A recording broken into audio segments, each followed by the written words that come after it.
아버지께 참되게 예배하는 자들은 영과 진리로 예배할 때가 오나니 곧 이때라. 아버지께서는 자기에게 이렇게 예배하는 자들을 찾으시느니라. 하나님은 영이시니 예배하는 자가 영과 진리로 예배할지니라. 아멘. 창세기 12장 10절부터 20절까지 말씀 같이 봉독합니다. 그 땅에 기근이 들었으므로 아브라함이 애굽에 거주하려고 그리로 내려갔으니 이는 그 땅에 기근이 심함이라.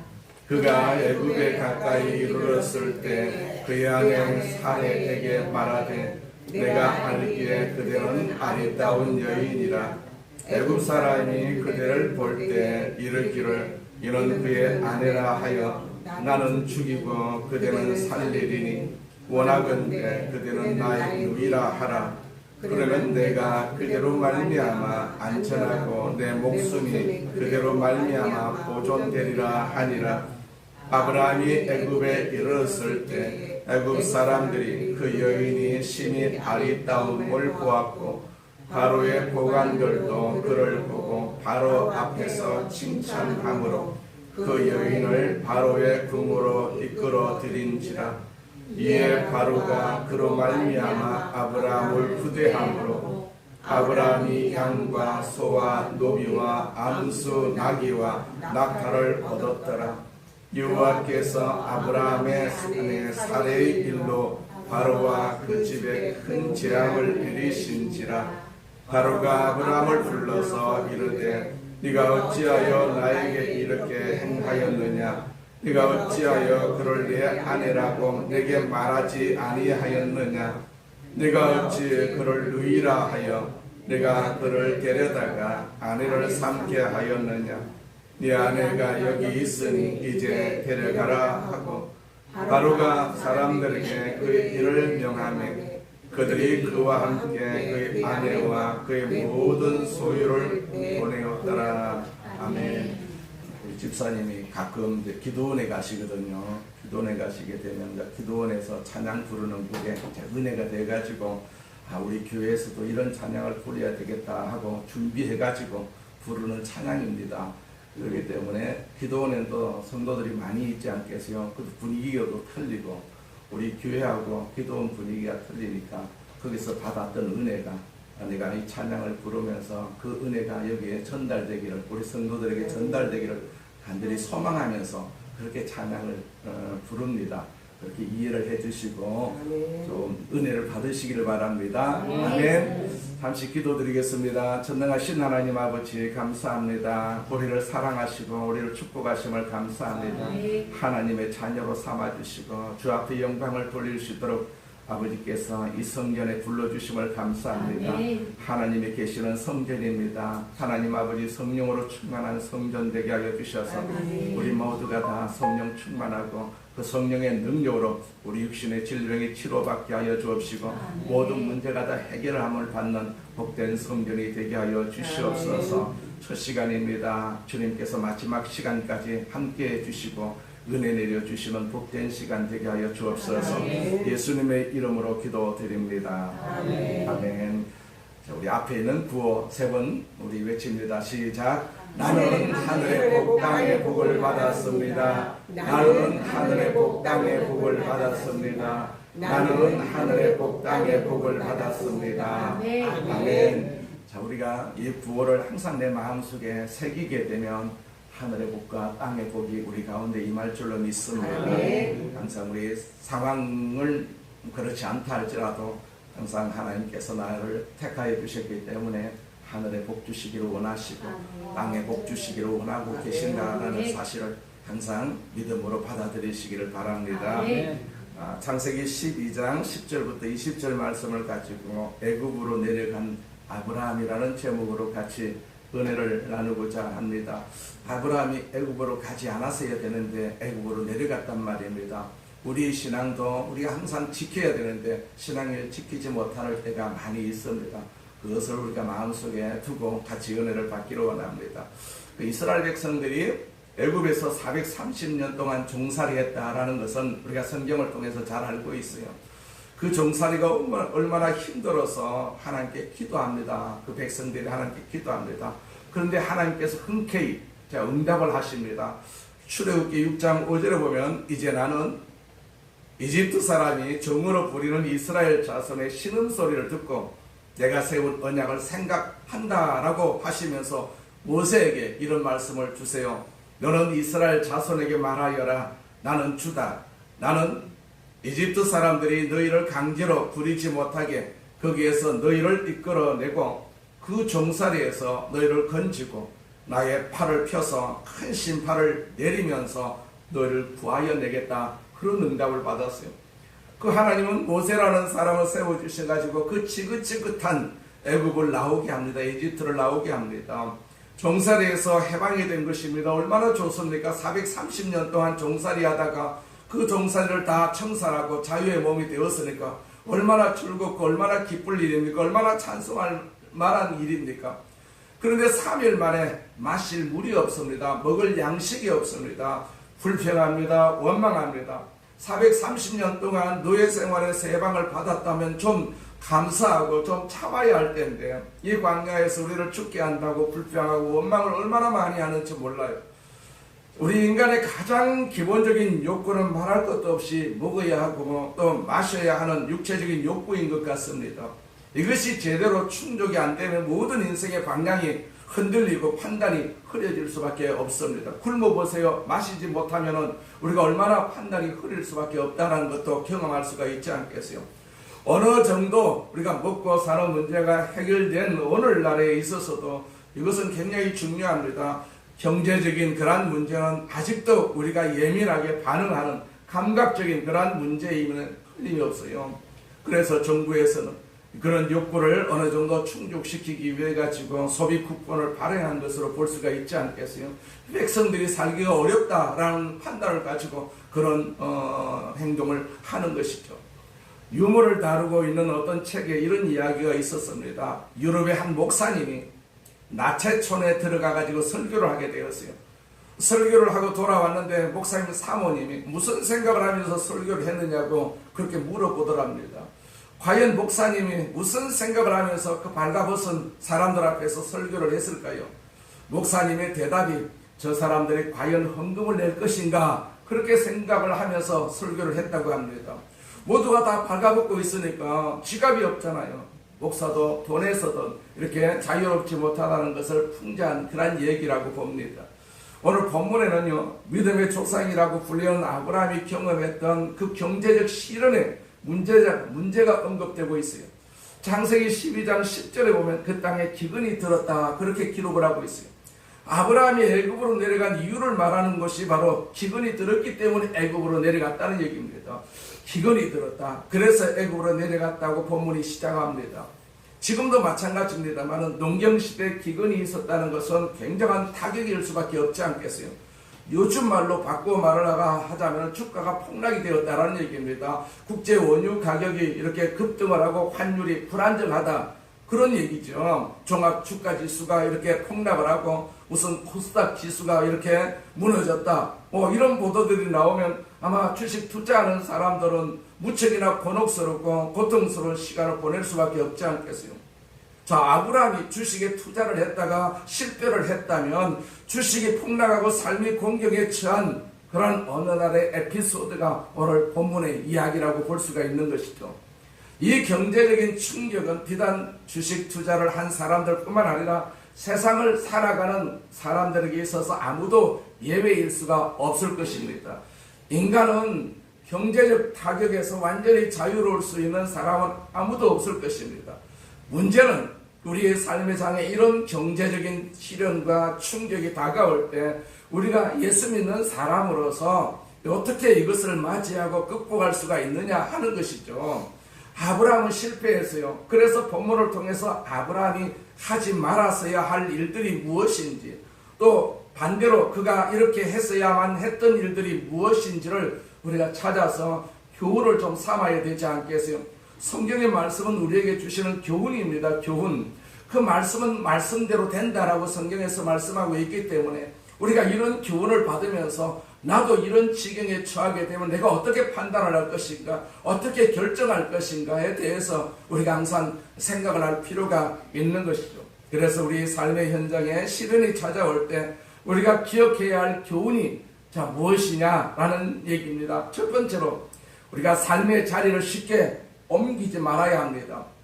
보면 10절을 한번 보세요. 그 땅에 기근이 들었으므로 아브라함이 애굽에 거류하려고 그리로 내려갔으니 그랬어요. 아브라함이 어디로 내려갔습니까? 애굽으로 내려갔다라고 했어요. 우리는 아브라함이 애굽으로 내려간 그 자체를 지나치게 비판할 필요는 없다고 생각합니다. 애굽으로 갈 수도 있지 않겠습니까? 하나님이 그 길로 인도할 수도 있습니다. 그러나 아브라함이 애굽으로 내려간 사연과 배경은 조금 달라요. 아브라함의 일관성 있는 믿음의 행진을 아주 뒤집어 버리는 그러한 사건이라고 할 수가 있기 때문이죠. 우리가 창세기 12장 4절에 보면 이에 아브라함이 여호와의 말씀을 따라갔고 롯도 그와 함께 갔으며 아브라함이 하란을 떠날 때 75세였더라.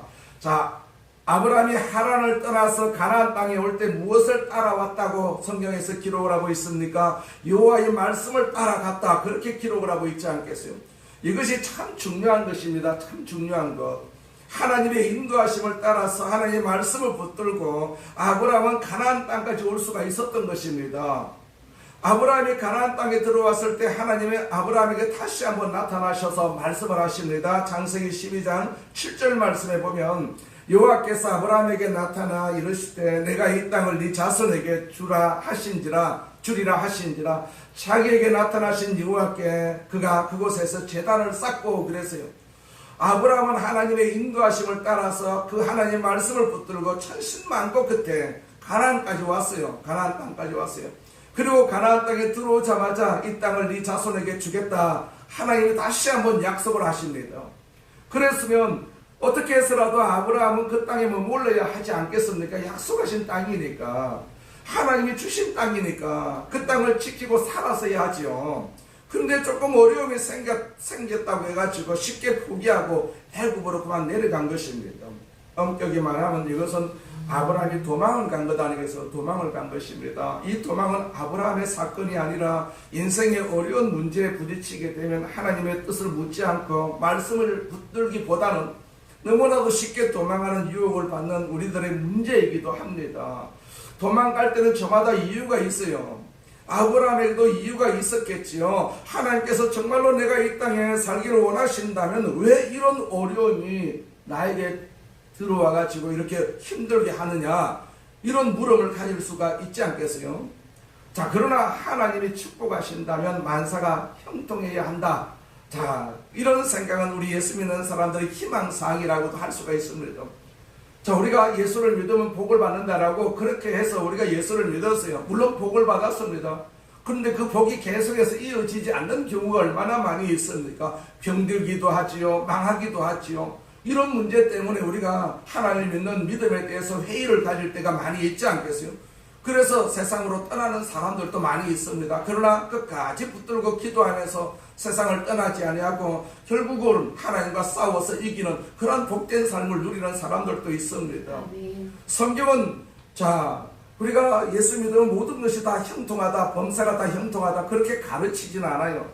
세상에서 너희가 환난을 당하나, 그런 말씀이 있습니다. 우리가 믿음으로 살아가는 그리스도임에도 불구하고 이 땅을 살아갈 때 환난은 있을 수 있다라고 성경은 가르치고 있어요. 요한복음서 16장 33절에 보면 너희는 세상에서 환난을 당할 것이다, 그러면서 그러한 용기를 내어라, 내가 세상을 이겼다, 그렇게 말씀하고 있어요. 누가 세상을 이겼습니까? 하나님이 세상을 이겼습니다. 내 아버지가 세상을 이겼습니다. 그러면 나도 이기는 것입니다. 우리가 육신적인 아버지는 세상을 이겼지만 나도 세상을 다 이길 수는 없지만 하나님은요 반드시 이 세상을 이긴 분이시기 때문에 그 하나님 믿는 사람, 하나님 백성들은요 반드시 세상을 이길 수 있는 능력을 가지고 있다는 얘기입니다. 왜 환난을 주시는지는 우리가 잘 모르겠습니다만 어쩌면 그 환난 때문에 우리가 긴장의 띠를 풀지 아니하고 계속해서 주님을 의지하고 기도할 수 있도록 하기 위해서 다소간의 장애물을 우리 인생의 장애 지속적으로 허용하시는지도 모르겠습니다. 느헤미야는요 고국을 떠나 페르시아라는 나라에서 출세해가지고 장관까지 된 사람입니다. 그러나 예루살렘이 파괴되었다는 소식을 듣고는 가만히 있을 수가 없었어요. 그래서 넉 달 동안 열심히 기도하고 마음을 준비한 후에 자기가 모시고 있는 아닥사스다 왕에게 부탁해가지고 드디어 허락을 받아냅니다. 돌아가서 성을 쌓아주고 오너라. 얼마나 기뻤겠습니까? 느헤미야서 2장 8절에 보면 나의 하나님이 선하신 손길로 나를 잘 보살펴 주셔서 왕이 나의 청을 들어주었다라고 그렇게 기뻐했습니다. 느헤미야는 확신하고 있었어요. 하나님이 나를 도우셨다고, 하나님이 나를 도우셨다고. 그런 기쁨과 감격으로 예루살렘에 가서 성을 쌓는 일을 시작을 합니다. 그러나 그 일을 시작하자마자 어려움이 부딪히는 것을 볼 수가 있어요. 기도 가운데 하나님이 허락하시고 축복하시는 일임에도 불구하고요, 그 일을 착수하자마자 느헤미야는 장애물에 부딪힙니다. 느헤미야서 4장 1절에 보면 우리가 성벽을 다시 쌓아 올리고 있다는 소식을 들은 산발랏이라는 사람, 몹시 붕괴하면서 화를 내었다고 해서요. 산발랏은요 사마리아 총독입니다. 북쪽 사마리아 땅의 총독입니다. 그는 유다 사람을 비웃으면서, 남쪽 유다 사람을 비웃으면서 자기 동료들과 사마리아 군인들이 듣는 데에서 이런 말을 합니다. 힘도 없는 유다인들이 도대체 무슨 일을 하는 거냐? 이 성벽을 다시 쌓는다고 여기에서 제사를 지내겠다는 거냐? 하루 만에 일을 끝낸다는 거냐? 불타버린 돌을 흙무더기 속에서 다시 꺼내서 쓸 수 있다는 거냐? 하면서 빈정거렸습니다. 느헤미야 곁에 서 있는 암몬 사람 도비야도 한마디 거들었어요. 다시 싸우면 뭐랍니까? 돌로 성벽을 쌓는다지만 여우 한 마리만 기어 올라가도 무너지고 말 것입니다. 도비야 역시 이렇게 성벽 건축을 조롱하면서 업신여겼어요. 느헤미야를 위시한 유다 백성들이 진행하고 있는 성 쌓는 사역에 대해서 분노하는 세력들이 굉장히 많았습니다. 그거 쌓아봐야 소용이 없다라는 얘기입니다. 산발랏은 그들의 사역을 비웃었고요, 암몬 사람 도비야도 비웃었습니다. 우리도 이와 같은 장애물 때문에 어려움을 겪을 때가 종종 있습니다. 우리가 직장 생활에서 맡겨진 소임을 다할 때, 그리고 그 일이 승승장구하게 될 때 우리를 조롱하고 업신여기고 또 비웃는 세력이 충분히 있을 수가 있습니다. 그리고 하나님의 교회에서도 영적인 사역을 할 때도 동일하게 반대 세력에 부딪히는 경우도 많이 있습니다. 그러므로 우리의 사역이 승승장구될 때, 내 삶이 승승하고 장구할 때 기도해야 됩니다. 그때가 기도할 때입니다. 내가 잘 나갈 때 기도할 때입니다. 이때가 바로 기도할 때라는 사실입니다. 잘 나갈 때 우리는 흐트러질 수가 있습니다. 그 장애물 때문에 느헤미야는 더 엎드려서 기도하지 않게 해서 더 엎드려서 기도합니다. 그리고 마침내 그 과업을 완성할 수가 있었어요. 느헤미야서 6장 15절에도 보면 그 이하에 보면 성벽 공사는 52일 만인 엘룰월 25일에 끝났다. 우리의 모든 원수와 주변의 여러 민족이 이 소식을 듣고 완공된 성벽도 보았다. 그제서야 우리의 원수는 이 공사가 우리 하나님의 도움으로 이루어진 것임을 깨달았다. 그래서 그들은 기가 꺾였다. 그렇게 기록을 하고 있어요. 우리의 삶은요, 내 자신의 삶이 아닙니다. 하나님이 살아주시는 삶이거든요. 내가 병들어서도 하나님이 나를 살려주시는 그러한 삶을 내가 살고 있는 것이고, 내가 사업이 망해도 하나님께서 여전히 그 사업장에 하나님의 역사로 말미암아서 나를 살게 하시는 분이 하나님이시다라는 사실입니다. 우리는 언제부턴가 하나님을 믿게 되었어요. 그래서 모든 삶이 다 하나님의 뜻이다, 하나님께서 여기까지 이끌어주고 계신다라는 사실을 우리는 절대로 잊지 않아야 된다라는 사실입니다. 내가 잘나서 이 세상을 사는 것이 아닙니다. 하나님께서 우리를 잘나게 해주셨기 때문에 이 세상을 우리가 살아가고 있는 것이죠. 오늘 우리는 우리 인생의 장에 갑자기 불어닥치는 그러한 폭풍이나 경제적인 시련 앞에 어떤 반응을 보이고 계십니까? 도망하고 계십니까? 쉽게 자리를 옮기시겠습니까? 여기 있을 곳이 못 된다라고 하면서 너무나 쉽게 모든 일을 포기하고 옮기지는 않습니까? 너무나도 쉽게 이사를 결심하거나 또는 이민을 결정하지는 않으십니까?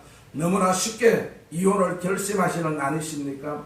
하나님 정말로 이렇게 하시는 것이 하나님의 뜻입니까? 우리는 하나님의 뜻을 묻기보다는요, 그리고 하나님의 인도를 구하기보다 단순히 어렵고 불편하다는 그런 사실 때문에 너무나 쉽게 자리를 옮기려고 하는 그런 습성이 우리 가운데 있어요.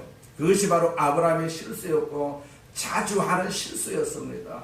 아브라함이 배워서야 했던 교훈이 무엇입니까? 삶의 자리를 너무나도 쉽게 옮기지 말아야 한다는 사실입니다. 기도하면서 하나님의 뜻을 우리가 계속해서 물어야 됩니다. 기도가 그만큼 중요합니다. 기도하면서 우리가 세상을 살아야 되거든요. 기도하지 아니하면 이 세상을 살아갈 수가 없음을 우리가 너무나도 잘 알면서도 기도하지 않는 경향이 많이 있는데, 자, 우리는 어떤 장애물에 맞서서 싸워야 할 이유가 얼마든지 있습니다. 그래서 우리는 기도하면서 세상을 살아갈 필요가 있습니다. 내 몸이 하루하루 살면서 달라지는 경향이 많이 있지 않겠어요? 우리가 그 몸을 놓고 계속해서 기도할 필요가 있습니다. 나이 많으면요, 우리가 힘들어질 수밖에 없고 고통스러워질 수밖에 없습니다. 그렇기 때문에 나이 들기 전에, 그런 고통이 오기 전에 우리가 기도의 성을 많이 쌓아놓아야 됩니다. 많이 쌓아놓아야 됩니다. 그렇지 않으면요, 일반 사람들이 당하는 그런 아픔을, 그런 고통을 똑같이 당할 수밖에 없습니다. 하나님은 반드시 원수에게도 보응을 하시지만은 믿는 우리 백성들에게도, 하나님 백성들에게는 반드시 보응을 하십니다. 잘 믿으면 하나님께서 보응을 하시는데 그 보응이 좋은 보응이고, 안 믿고 이렇게 하나님 앞에 원망하고 불평하는 사람들은요, 그런 보응을 받을 수밖에 없다라는 얘기입니다. 하나님은요, 항상 보응을 하시고 계신다라는 사실입니다. 우리의 머리털까지도 다 세셨다라고 기록을 하고 있지 않겠어요? 나는 나를 잘 몰라도 하나님은 나를 너무나도 잘 알고 있습니다. 하나님 앞에 드리는 시간이 축복의 시간이고 은혜의 시간이고 하나님의 영광의 시간이라는 사실을 우리는 기억을 해야 될 줄로 믿습니다. 그래서 어떻게 하든지 하나님 앞에 시간을 우리가 많이 투자를 할 필요가 있습니다. 우리는 어느 정도 성공을 했다, 어느 정도 믿음의 성공도 우리가 계속해서 그걸로 해가지고 만족을 하려고 그러는데, 그러면 안 되거든요. 우리 동력자들 중에도 그런 사람들이 들어 있습니다. 내가 수고를 했기 때문에 이제 좀 쉬자. 쉬는 것이 아닙니다. 그게 질병이 들어가지고 아픔을 당해가지고 문 밖으로 나오지도 못하는 그런 사람들도 있단 말입니다. 그런 목사들도 있고 그런 전도사들도 있음을 볼 수가 있습니다. 그렇기 때문에 우리는 죽을 때까지 쉬지 않고 주님 앞에 영광을 돌리는 귀한 도구로 계속해서 사용받기를 원하는 그런 모습으로 우리가 인생을 살아야 되는 것이죠. 두 번째로, 우리는 사람을 두려워하지 말아야 됩니다. 여러분, 실패하기 시작하면 두려움이 생길 수밖에 없지 않겠어요? 두려움이 생깁니다. 두려움이 생기게 되면요, 자, 그 두려움에 사로잡힐 수밖에 없어요. 일단 두려움에 사로잡히게 되면 사고와 판단이 마비가 될 수밖에 없습니다. 뭘 해야 좋을지를 모릅니다. 인생의 방향이 흔들립니다. 매사에 아무런 일을 할 수가 없게 됩니다. 두려움은 무서운 것입니다. 두려움은 무서운 것입니다.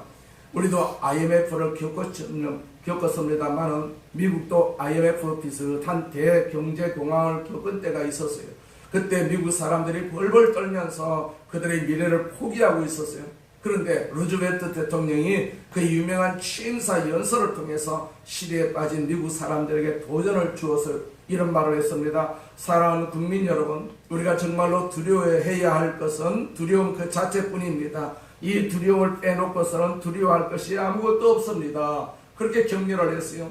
그만큼 두려움이라는 것은 우리의 행동을 마비시키고 판단력을 흐리게 만드는 것입니다. 그런데 아브라함이 바로 그런 경우에 빠진 것 아니겠어요? 그가 애굽으로 가면 좀 나을까 하는 생각으로 애굽으로 내려가자마자 더 큰 함정 속에 빠져들어가는 것을 볼 수가 있지 않겠어요? 낯선 문화 속에서 사람들이 자신을 해치지는 않을까 하는 두려움 때문에 아브라함은 아내에게 뭐라고 말합니까? 여보, 누가 당신과 나의 관계를 묶어들랑 내 누이라고 그래. 아브라함의 아내는 굉장히 예뻤던 모양입니다. 예쁜 아내를 탐낸 사람들이 자신의 목숨까지 노리지 않을까, 그렇게 염려해가지고 아브라함이 이런 말을 한 것이죠. 믿음의 조상 아브라함의 모습을 보십시오. 어찌 이럴 수가 있겠습니까? 물론 여기서도 아브라함 나름대로 변명이 있을 것입니다. 사실 아브라함과 그 아내 사레는 이복 누이 관계입니다. 남남이 아닙니다. 창세기 20장 12절에 보면 그는 정말로 나의 이복 누이로서 내 아내가 되었음이니라, 그런 말이 나옵니다. 아브라함의 계모의 딸이 아브라함의 아내 사레였어요. 그러나 현재는 아내이지 않겠어요? 아내입니다. 그런데 사람들이 자신을 해칠지 모른다는 생각에 아내에게 자기 신분을 감추고 자 누이라고 말하라고 시키는 아브라함의 모습을 보십시오. 근데 여러분, 누구라도 이런 두려움에 잡히게 되면, 사로잡히게 되면 아브라함 같은 실수를 하지 않으리라고 장담할 수가 있겠습니까?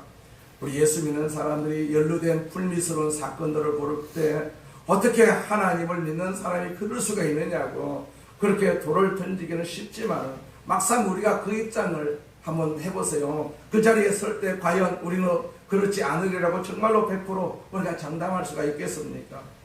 미국의 유명한 찰스 스윈돌이라는 목사님이 계십니다. 한 번은 이분이 휴일 설교에서, 여러분 예수 믿는 사람들은 법과 질서를 지켜야 됩니다. 교통신호도 정확하게 지키십시오. 이런 말씀으로 설교를 했어요. 그러고는 설교를 끝내고 운전을 하고 집으로 가다가 안 생각하다가 그만 빨간 신호등을 못 보고 지나쳤어요. 지나가는 순간 예감이 좀 이상해서 옆을 보니까 사람들이 다 쳐다보고 있는 것입니다. 순간적으로 우리 교인들이구나 했습니다. 자신이 설교를 해놓고 금방 설교를 해놓고 교통신호를 어기다가 교인들에게 들켜버린 것입니다. 그래서 쳐다보지도 않고 급하게 집으로 달려와 버렸어요. 얼마 후에 전화가 왔어요. 목사님, 아까 신호 어기면서 지나가셨지요? 내일 목사님 좀 만나고 싶습니다. 그냥 점심이나 같이 합시다. 이제 그런 전화를 받았어요. 목사님은 교통신호 지키라고 설교해놓고 실천하지 않았다고 교인들이 따지려고 하는가 보다 하고 쫄았어요. 한참 고민을 하다가 그러자고 하고선 그 다음날 전신 약속 시간에 약속된 장소로 갔습니다. 원래 유머가 좀 많은 이 목사님이 약속 장소에 나타나면서 목에다가 뭘 걸고 나왔어요. 앞에는 나는 죄인이다 이렇게 크게 쓰여진 팻말을 걸고 나왔어요. 얼마나 우스웠어요. 그래서 교인들의 배꼽을 잡고 웃으면서 박수를 치면서 환영을 했답니다. 그때 목사님이 갑자기 또 뒤를 탁 돌아섰어요. 그 뒤에도 팻말을 걸고 있었는데 그 팻말에는 너희 중에 죄 없는 자가 먼저 돌을 들어 나를 치라, 그런 팻말을 또 가지고 있었어요. 사람이 그런 자리에 처하게 되면 어처구니 없는 실수를 충분히 할 수도 있지 않겠어요. 잠언서 29장 25절에 있는 말씀입니다. 사람을 두려워하면 올무에 걸리게 되거니와 여호와를 의지하는 자는 안전하리라, 그 말씀이 있습니다. 사람을 두려워하면 이런 실수를 저지를 수가 있습니다. 잠언 전체에 가장 중요한 강조점이 있다면 이 말씀입니다. 잠언서 9장 10절에 여호와를 경외하는 것이 지혜의 근본이다. 여호와를 경외하는 것이 지혜의 근본이다. 지혜가 다 여호와 앞에서, 하나님 앞에서 다 나오거든요. 그렇기 때문에 우리는 지혜가 부족하거든 하나님께 구하라고 말씀하셨어요. 그러면 꾸짖지도 아니하시고 후히 주시겠다라고 약속도 하셨지 않겠어요? 우리가 반드시 지혜가 있어야만이, 하나님이 주시는 지혜가 있어야만이 우리가 세상을 살아갈 수가 있다라는 것도 하나님께서 다 알고 계신다는 얘기입니다. 우리가 하나님을 두려워하면 사람을 두려워하지 않게 됩니다. 우리가 두려움을 극복하기 위해서는 하나님을 자꾸 의지해야 됩니다. 하나님을 자꾸 의지해야 됩니다. 그러면 사람은 두렵지 않습니다. 우리의 초점이 하나님을 떠날 때 사람을 두려워하고 상황을 두려워하기 시작하는 것입니다. 우리가 병들어 보세요. 얼마나 두렵습니까? 그러나 하나님을 바라보고 있으면 그 병도 아무것도 아닙니다. 두려워할 필요가 없습니다. 하나님이 다 병을 치료해 주시는 분이시기 때문에 우리는 하나님을 의지하면서 살아야 되죠. 자꾸 병 하면서 사는 사람이 있는데 절대로 그런 말 할 필요가 없어요. 우리는 하나님이 내 병을 치료해 주신다라고 우리가 생각해 버리게 되면 우리는 병을 가지고 우리가 논란을 할 필요가 없다라는 사실입니다. 마틴 루터는요, 종교 개혁 당시 가톨릭 교권과 싸웠던 사람이거든요. 이 싸움은 마치 다윗과 골리앗의 싸움 이상이었어요. 유럽 전체를 지배하고 있던 가톨릭 세력과 루터 혼자의 대결이 어떻게 가능할 수가 있겠습니까? 그가 보름스에 있는 재판정에 소환이 되었을 때 많은 사람들이 가지 말라고 말립니다. 가면 너는 죽음이다. 네 파문은 이미 결정된 것과 마찬가지이고 네 책은 이단의 책으로 이미 불살라졌고 너는 끝장이 났다. 가지 마라. 루터는 그날 밤에 기도를 많이 합니다. 성령 충만함을 받습니다. 그리고 전능하신 하나님의 임재를 경험하고 그 이튿날 벌떡 일어나서 이렇게 말합니다. 나는 보름수로 가야 되겠다. 친구들이 계속해서 말립니다. 너 저 보름수 재판장의 기아장보다도 더 많은 숫자들이, 악마들이 나를 기다린다 할지라도 나는 기꺼이 가겠다고. 그리고 이렇게 기도합니다. 내 양심은 하나님 말씀에 매여 있나이다. 내가 여기 섰나이다. 나는 달리 말할 수 없나이다. 오 주여 나를 도와주소서. 하나님을 두려워하는 자는 사람에 대한 두려움을 충분히 극복할 수가 있습니다. 아브라함이 배웠어야 했던 교훈은 사람을 두려워하지 말아야 한다는 것입니다. 자꾸 우리가 하나님이 내 마음속에 계시지 않으니까 사람이 두려울 수밖에 없고 세상이 자꾸 두려울 수밖에 없는 것입니다. 하나님이 어찌하겠습니까? 어찌하겠습니까? 다윗은요, 적이 얼마나 많았습니까? 다윗이 적이 얼마나 많았습니까? 그런데도 불구하고 다윗은 살아남았습니다. 적들은 다 죽었어요. 하나님 의지함으로 말미암아서 저 적들이 나를 어찌하겠느냐? 나는 하나님의 사람이고 나는 하나님을 의지하는 하나님의 백성이니까 저 적들이 나를 어찌하겠느냐? 라는 그러한 믿음을 가지고 하나님 앞에 기도했더니 적들은 다 사라지고 없었습니다. 다윗을 하나님께서 다시 세워서 이스라엘의 그 통일된 그러한 왕국을 세우고 왕으로 세우시는 그러한 모습을 우리는 볼 수가 있는 것이죠. 그렇기 때문에 우리가 세상 두려워하지 않고 사람 두려워하지 않고 우리가 오히려 하나님을 경외하는 그러한 두려움이 있어야 됩니다. 하나님이 얼마나 두려운 분이십니까? 하나님이 얼마나 큰 분이십니까? 우리는 하나님을 믿는다고 하면서도 하나님을 얕잡고 자꾸 그렇게 우리가 하나님을 그렇게 안 두는 경향이 있는데 하나님이 얼마나 두려운 분이신지 모릅니다. 저도 자다가 잠이 안 오면 하나님을 생각하면요, 하나님이 굉장히 두렵게 느껴집니다. 내가 이 모양을 가지고 하나님을 섬긴다고 말할 수가 있느냐? 라는 생각이 자꾸 듭니다. 그래서 하나님, 제가 잘못했습니다. 그래서 내가 항상 이렇게 경성하고 항상 하나님을 내가 의지해야 되겠다, 그런 생각을 가지고 이렇게 아침에 잠을 깨는 경향이 많이 있습니다. 그래서 내 작은 것 하나라도 하나님께 영광이 되기 위해서 그렇게 하고 있습니다. 많은 우리 동역자들이 새벽 예배를 안 드리고 있어요. 새벽 예배 안 드립니다. 새벽 예배 안 드립니다. 드린다 할지라도 여의도 중개받아가지고 드리다가 그것도 나이 조금 들면서 안 하거든요. 안 하는데 저는 할 것이 그거밖에 없어요. 새벽 예배밖에 없습니다. 그래서 개척을 하면서 계속해서 새벽 예배 눈이 오나 비가 오나 그러면 성도들이 아무도 안 와요. 안 오면 혼자서 저 사모님하고 같이 둘이서 예배를 드리면 이것이 나에게 주신 사명이다 라고 생각을 하고 이 새벽 예배만큼은 내가 절대로 놓치지 않겠다. 숨을 거두는 날까지 이 새벽 예배만큼은 내가 놓치지 않겠다라고 하나님 앞에 날마다 소원하면서 그 시간에 하나님 앞에 있는 겁니다. 그렇기 때문에 우리는 항상 하나님을 두려운 존재로 여겨야 됩니다. 쉬운 존재가 아니십니다. 하나님이 우리를 구원해 주셨다고 해가지고 그냥 쉽게 생각을 하는데 하나님은 절대로 쉬운 분이 아니십니다. 얼마나 두려운 분이신지요. 우리가 나중에 심판받는 것을 한번 생각을 해보세요. 심판받는 거, 예수님이 다시 재림하실 때 어떻게 오신다라는 것을 성경에서 이렇게 간간히 기록되어 있음을 볼 수가 있지 않겠어요?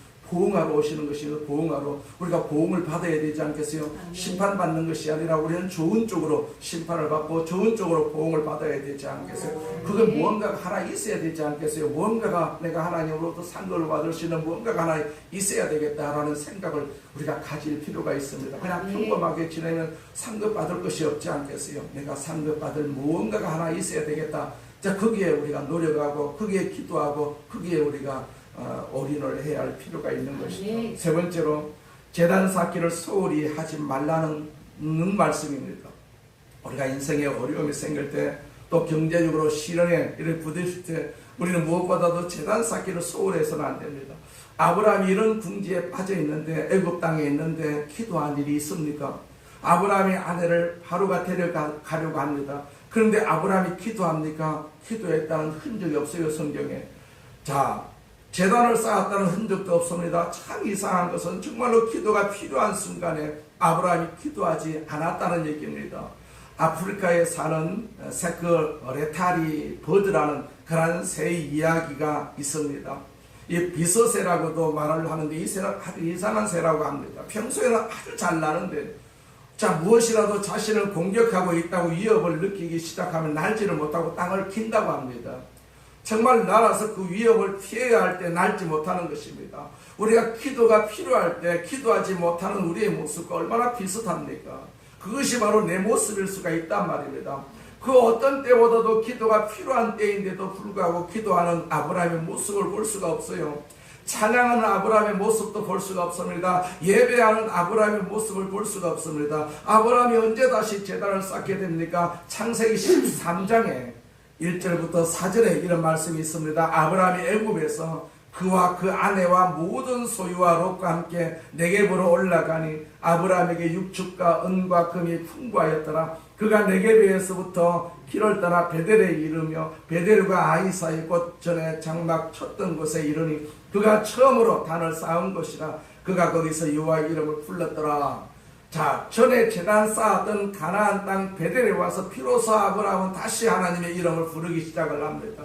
애굽 땅에 있을 때 그가 하나님의 이름을 부르지 못했습니다. 제단이 없었던 것입니다. 제단이 필요하고 기도가 필요하고 찬양이 필요할 때지만은 그는 완전히 하나님을 망각하고 기도를 망각하고 살았던 것이죠. 참 이상한 것은 그런데도 하나님이 애굽 땅에서 아브라함의 가족을 보호하시는 것을 봅니다. 아브라함이 두려워했던 일이 드디어 벌어지고 말았어요. 아내가 예쁘니까 바로가 궁중으로 데리고 오라고 했습니다.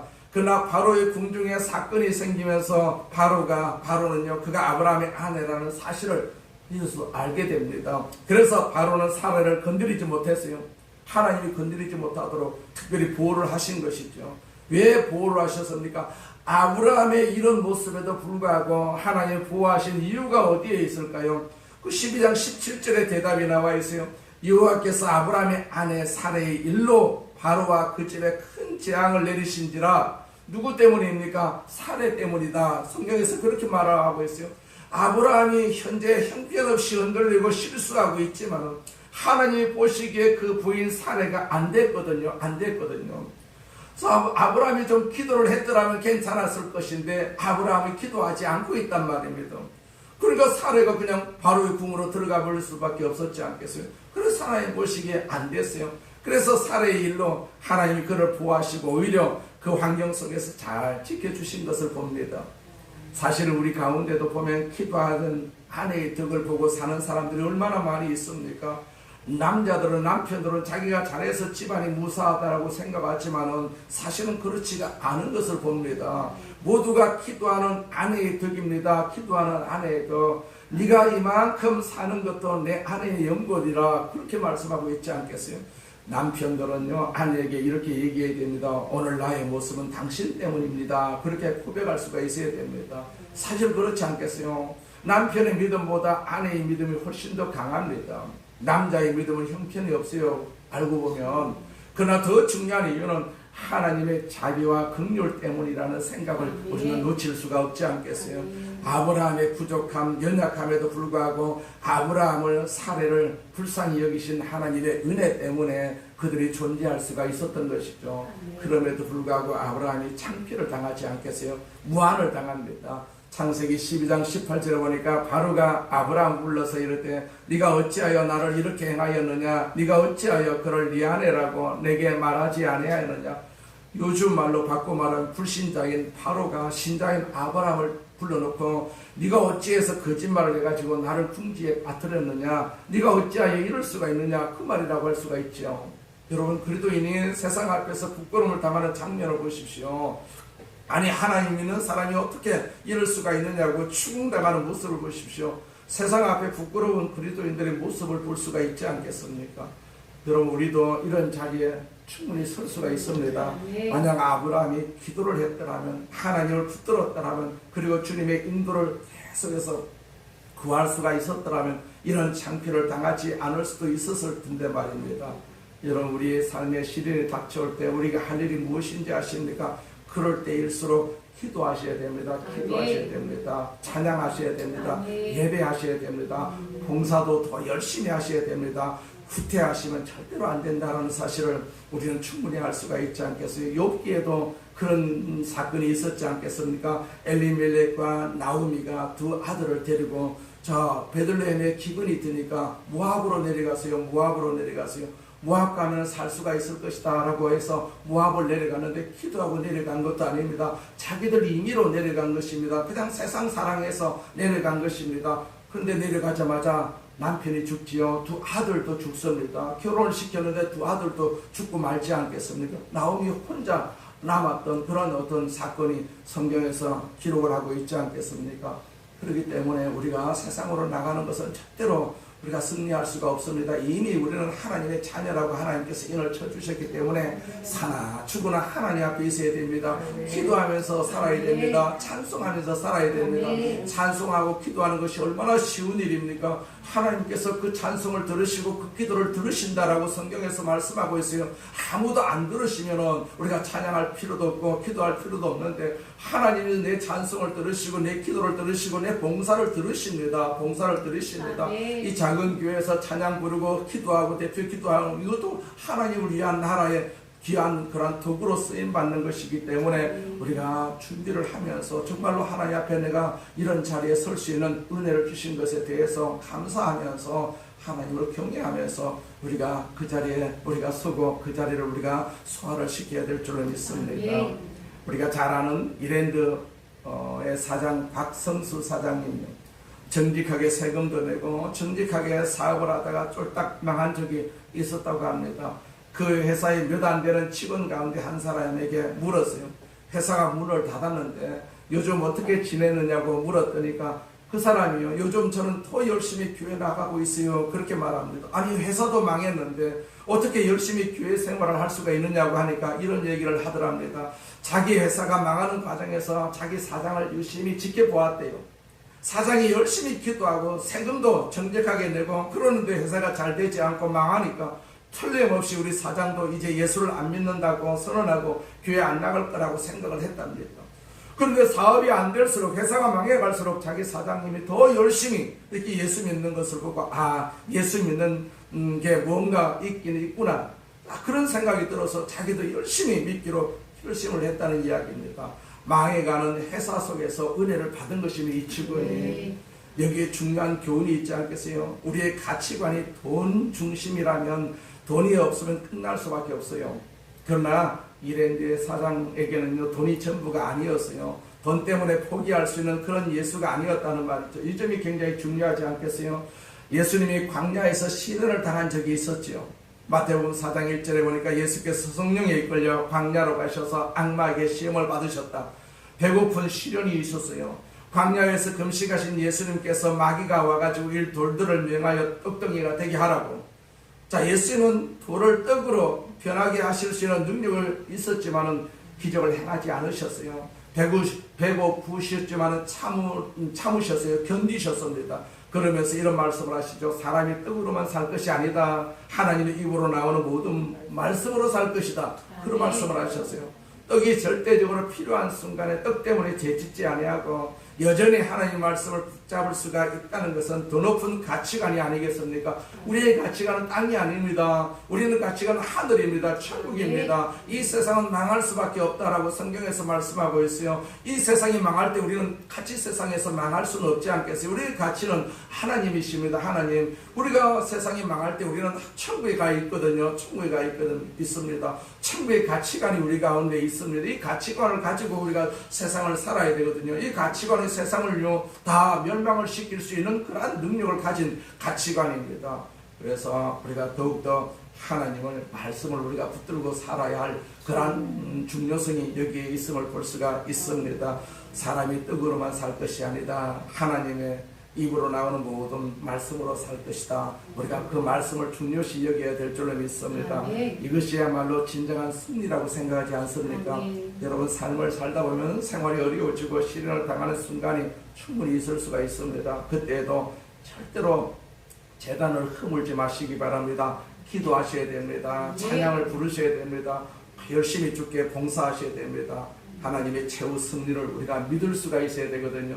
최후 승리를, 우리를 위해서 최후 승리를 우리에게 만들어 주시는 것이거든요. 하나님 믿는 자들은요, 하나님께서 결코 놓지 아니하십니다. 놓지 아니하십니다. 우리에게 마지막 승리를 주실 하나님을 절대적으로 신뢰하시기 바랍니다. 여러분, 그 하나님을 신뢰하면서 우리를 둘러싸고 있는 삶의 상황이 어렵고 힘들지라도 주님을 붙들고 제단을 쌓고 기도하고 찬양하면서 신실하게 주님을 섬기는 봉사자의 모습으로 신앙의 삶을 살 수 있기를 주의 이름으로 축원을 드립니다. 아멘. 전능하신 하나님 아버지 감사합니다. 우리 아버지 하나님께서 우리를 사랑하심을 감사합니다. 우리를 이렇게 택하여 주셔서 하나님의 자녀로 삼아주시고 날마다 양육하여 주심을 감사합니다. 우리가 양육받지 아니하면, 이 수업을 받지 아니하면 우리가 잘할 수가 없습니다. 하나님을 영화롭게 할 수가 없사오니 날마다 하나님께서 우리에게 말씀하여 주시고 그 말씀을 통해서 우리 입술을 통해서 기도하게 하시고 찬양하게 하심을 감사합니다. 오늘 이 시간에도 기도합니다. 찬양합니다. 주님 영광을 받으시옵소서. 우리에게 값진 은혜가 있게 하여 주옵시고 하늘에 큰 은혜가 있게 하여 주옵시고 이 은혜로 세상을 이기는 복된 삶이 되게 하여 주시옵소서. 예수님의 이름으로 기도드립니다.